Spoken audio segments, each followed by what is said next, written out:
नमस्कार बच्चों, आज हम कक्षा 10वीं की एनसीईआरटी गणित का अध्याय 3 की प्रश्नावली 3.5 को आज हम तीसरा प्रश्न को आज हम हल करने वाले हैं। यहाँ पर आप देख सकते हो तीसरा प्रश्न यहाँ पर क्या कह रहा है। निम्न यौगिक समीकरण के युग्म को प्रतिस्थापन एवं वज्र गुणन विधि से हल कीजिए। यहाँ पर आपको दो समीकरण दिए गए हैं। पहला समीकरण आपका दिया गया है 8x धन 5y बराबर 9 और दूसरा समीकरण आपका दिया गया है 3x धन 2y बराबर 4। इन दोनों रैखिक समीकरण युग्मों को आपको सबसे पहले प्रतिस्थापन विधि से भी हल करना है और वज्र गुणन विधि से भी हल करना है। पेपर में अगर सवाल आपका आता है तो आपको पेपर में जिस विधि से हल करने के लिए कहेगा आपको उसी विधि के माध्यम से हल करना है। तो यहाँ पर हम डालेंगे बच्चों हल, यहाँ पर डालेंगे हम हल और हल डालकर यहाँ पर हम लिखेंगे बच्चों दिया है समीकरण। यहाँ पर लिखेंगे हम दिया है, क्या दिया गया है यहाँ पर आपका समीकरण दिया गया है। और समीकरण क्या दिया गया है 8x धन 5y बराबर 9। पहला समीकरण यहाँ पर आपका दिया गया है 8x धन 5y बराबर 9। इसको हम समीकरण 1 नाम देंगे और दूसरा समीकरण दिया गया आपका 3x धन 2y बराबर 4। दूसरा आपका दिया गया है 3x धन 2y बराबर 4। इसको हम समीकरण 2 नाम देंगे। अब बच्चों सबसे पहले यहाँ पर हम प्रतिस्थापन विधि के माध्यम से हल करेंगे। तो यहाँ पर हम हेडिंग डाल देंगे प्रतिस्थापन विधि से हल करने पर। तो यहाँ पर हम डाल देते हैं हेडिंग प्रतिस्थापन विधि से हल करने पर अब हम प्रतिस्थापन विधि से हल करेंगे। प्रतिस्थापन विधि से हल करना बहुत आसान होता है। या तो आप समीकरण 1 को ले लीजिए या समीकरण 2 को ले लीजिए। आप दोनों में से कोई भी एक समीकरण को आप चॉइस कर सकते हो। तो यहाँ पर हम समीकरण 1 को लेंगे। समीकरण 1 आपका क्या है, समीकरण 1 को लेंगे। तो यहाँ पर हम लिखेंगे समीकरण 1 से। यहाँ पर हम क्या लिखेंगे, यहाँ पर हम लिखेंगे समीकरण 1 से। समीकरण 1 से, समीकरण 1 क्या है आपका, समीकरण 1 आपका क्या है बच्चों, समीकरण 1 कहाँ पर आपका है 8x धन 5y बराबर 9। 8x धन 5y बराबर 9 ये आपका समीकरण 1 है। ठीक, इसको हमने जैसे के वैसे उतार लिए। अब यहाँ से हम x का मान निकाल लेंगे। तो 8x का हो गया यहाँ पर आपका 8x बराबर का बराबर 9 का हो गया 9 बराबर किस तरफ 5y धन का है, इसको उस तरफ ले आएंगे तो 5y आपका ऋण का हो जाएगा। x का हो गया x बराबर का हो गया बराबर 9 का हो गया 9 माइनस का माइनस 5y का हो गया 5y बराबर किस तरफ 8x के गुणे में, पक्षांतर करेंगे तो 8 आपको बटे में आ गया। इसको हम समीकरण 3 नाम देंगे। ठीक, अब x का ये जो मान आया है इस मान को हम समीकरण 2 में रख देंगे। समीकरण 2 आपका क्या है, ये है। इस समीकरण 2 में यहाँ पर हम मान रख देंगे 3x धन 2y बराबर 4 में, है ना। तो यहाँ पर हम लिखेंगे x का मान समीकरण 2 में रखने पर। तो यहाँ पर इसको हम आगे हल करते हैं। यहाँ पर हम लिखेंगे x का मान समीकरण 2 में रखने पर, कहाँ रखने पर, x का मान समीकरण 2 में रखने पर, x का मान समीकरण 2 में रखने पर। और समीकरण 2 क्या है आपका, समीकरण 2 आपका ये लिखा हुआ है, समीकरण 2 आपका लिखा हुआ है 3x धन 2y बराबर 4। उसको यहाँ पर हम उतार लेंगे, इसको हम उतार लेंगे समीकरण 2 को। समीकरण 2 आपका क्या है, समीकरण 2 यहाँ पर आपका है 3x धन 2y बराबर 4। 3x धन 2y बराबर 4। अब 3 का हो गया यहाँ पर आपका 3, x से लिखा है। x का मान कितना है, x का मान है 9 ऋण 5y बटे 8। तो x का मान यहाँ पर हम रख देंगे, x का मान रख देंगे 9 ऋण 5y बटे 8। यहाँ से उठा के रखें हमने ये वाला मान 9 ऋण 5y बटे 8, है ना, रख दिए मान। इसके बाद धन का हो गया धन, 2y का हो गया आपका 2y बराबर 4 का हो गया बराबर 4।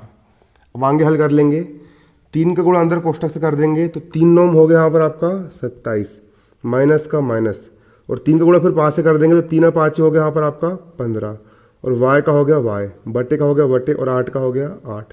9 3 9 27 माइनस का माइनस 3 5 15, y का हो गया y, धन का हो गया धन, 2y का हो गया 2y बराबर 4 का हो गया 4। इसके बटे में कुछ नहीं तो यहाँ पर हम एक मान लेंगे। इसके बाद इसके बटे में 8 है, इसके बटे में 1 है, तो 8 और 1 का लघुत्तम लेंगे तो 8 और 1 का लघुत्तम आपका 8 आ जाएगा। अब तिर्यक गुणा कर देंगे, 1 का गुणा इस कोष्ठक से हो जाएगा और 8 का गुणा इस कोष्ठक से हो जाएगा। तो 1 का गुणा इस कोष्ठक से कर देंगे, ये कर दिया हमने 1 का गुणा इस कोष्ठक से 27 ऋण 15y से, 27 ऋण 15y से, धन का हो गया धन। 1 का गुणा इस कोष्ठक से कर दिए, ये हो गया। 8 का गुणा इस संख्या से कर देंगे, तो 8 का गुणा 2y से कर देंगे, तो यहाँ पर हम लिखेंगे 8 गुणा 2y बराबर 4 का हो गया बराबर 4। इसके बाद 1 का गुणा इस कोष्ठक से हो रहा है, तो 1 का 27 से करेंगे तो 27 रहेगा, माइनस का माइनस, 1 का 15y से करेंगे तो यहाँ पर हो गया आपका 15y, धन का हो गया धन। 8 का गुणा 2 से कर दो, 8 दूनी हो गया यहाँ पर आपका 16, y का हो गया y, बटे में 8 का हो गया यहाँ पर आपका बटे में 8, बराबर 4 का हो गया बराबर 4। अब 27 का हो गया यहाँ पर आपका 27, 15y ऋण का है और 16y धन का है, तो 16y में से 15y गए, आपका यहाँ पर एक ही y बचेगा, और बड़ी संख्या धन की तो यहाँ पर चिन्ह जाएगा आपका धन का। 16 और 15 में 16 बड़ा धन का चिन्ह, तो यहाँ पर चिन्ह आ गया धन का, और बटे में हो गया यहाँ पर आपका 8, बराबर 4 का हो गया बराबर 4।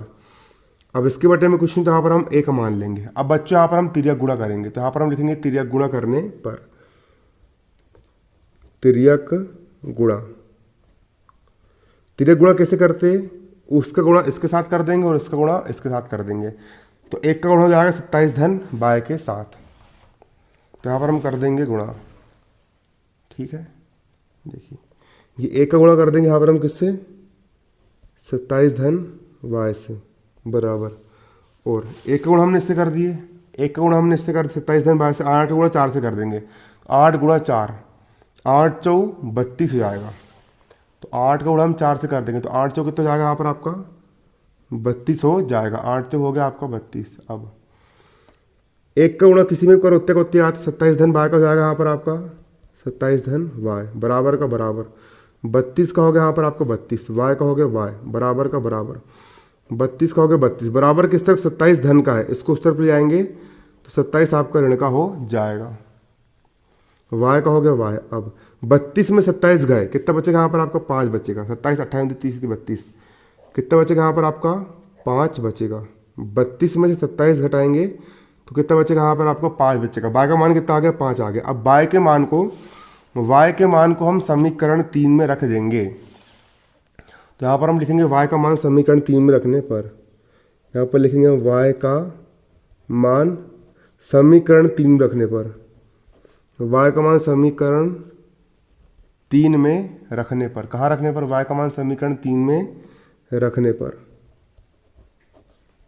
समीकरण 3 क्या है आपका, समीकरण 3 यहाँ पर आपका है x बराबर 9 ऋण 5y बटे 8। अब मान रख देंगे यहाँ पर हम, x का हो गया x बराबर का बराबर, 9 का हो गया 9, माइनस का माइनस, 5 का हो गया 5, यह लिखा है y का मान कितना है, y का मान 5 है, तो यहाँ पर हम रख देंगे y का मान कितना 5, बटे में 8 का हो गया बटे में 8, x का हो गया x बराबर 9 का हो गया 9, माइनस का माइनस, 5 गुणा 5 5 25, बटे में 8 का हो गया बटे का 8, x का हो गया x बराबर 25 में से 9 घटाएंगे तो कितना बचेगा बच्चों, यहाँ पर आपको 25 में से 9 गए, 25 में से 9 गए तो यहाँ पर आपका बचेगा बच्चों 16, है ना, कितना बचेगा 16 बचेगा।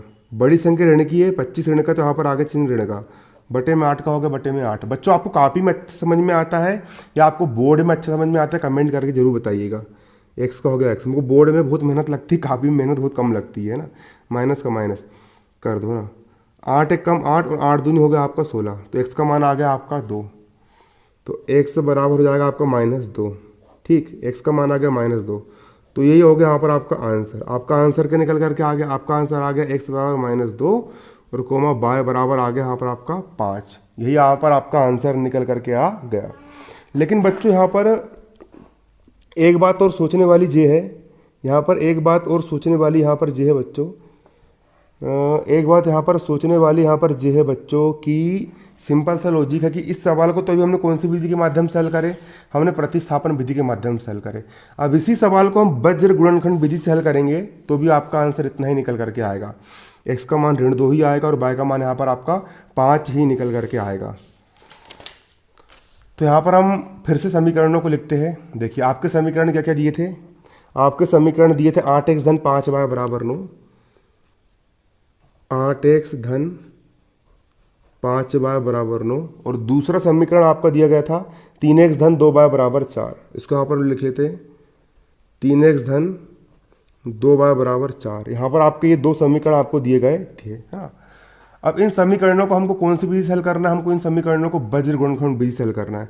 तो वज्र गुणन से हल करने का नियम होता है कि बराबर की इस तरफ जितनी भी संख्या होती है सबको इस तरफ लेकर के आओ, बराबर की इस तरफ सिर्फ 0 बचना चाहिए। तो 8x का हो गया यहाँ पर आपका 8x धन 5y का हो गया धन का 5y, बराबर किस तरफ 9 धन का है, इसको इस तरफ लाएंगे तो 9 हो गया आपका ऋण का, इस तरफ वहाँ पर आपका सिर्फ 0 बचेगा।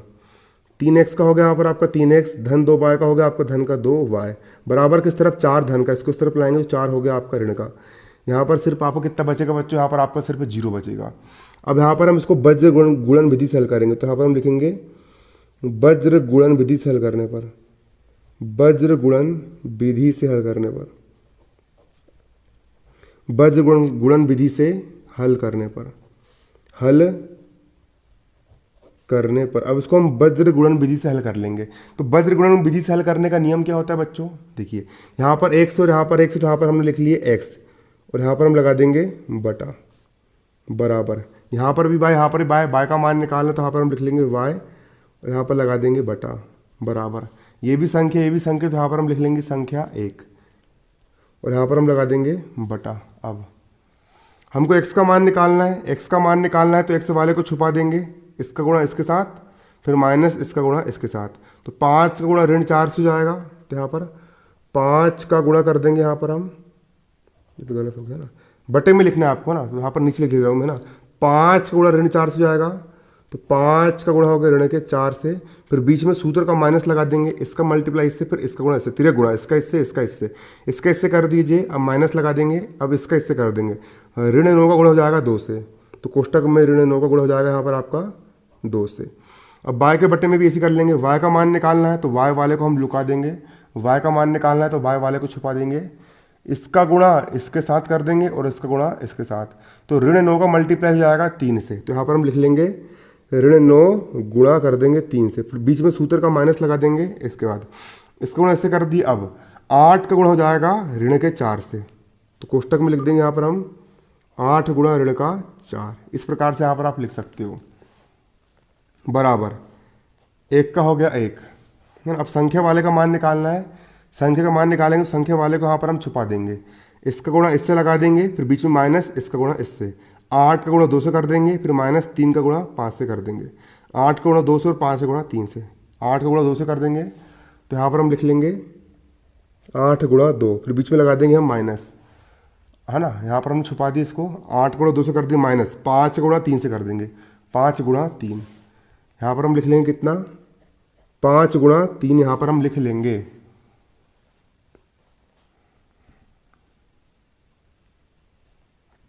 x का हो गया यहाँ पर आपका x बटा, ऋण का हो गया ऋण 5 गुणा 4, तो 5 हो गया यहाँ पर आपका 20, ऋण गुणा ऋण हो गया यहाँ पर आपका धन, 9 दूनी हो गया यहाँ पर आपका 18, बराबर का बराबर, y का हो गया y बटा, ऋण का हो गया ऋण 9 तिया 27, ऋण गुणा ऋण हो गया यहाँ पर आपका धन, 8 चौ 32, बराबर का बराबर, 1 का हो गया यहाँ पर आपका 1। अब इसके बाद 8 दूनी 16, माइनस का माइनस, 5 तिया 15।